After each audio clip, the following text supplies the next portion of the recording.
It's my pleasure to be here with you today to launch this very important initiative, the Reporting on SDG Action Platform. I want to emphasize the word action because that's what I'll be talking about today.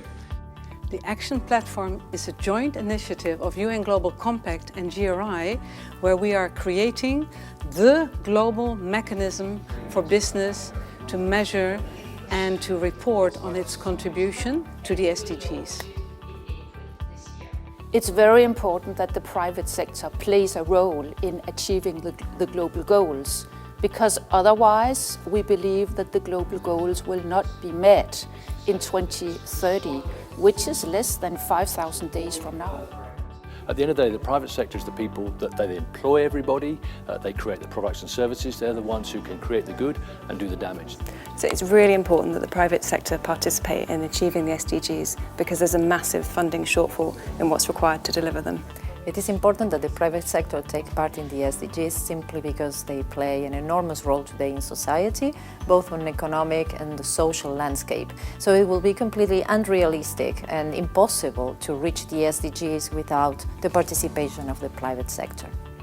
So this is a really exciting initiative because we are bringing in the private sector into their role in development, poverty reduction, inequality for the first time, and recognizing that we are not going to attain the SDGs without them.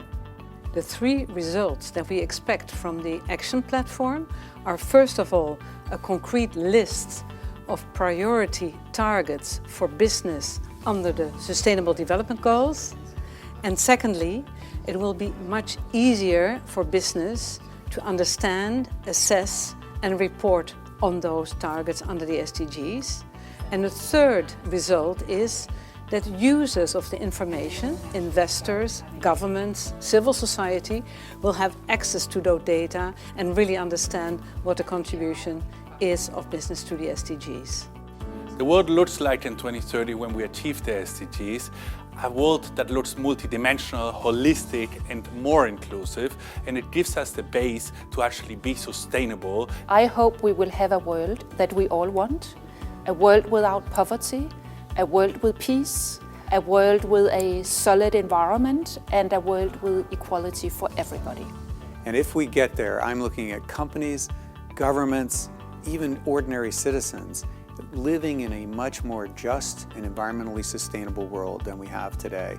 But again, the work is not over at 2030. We need to continuously improve as we go forward.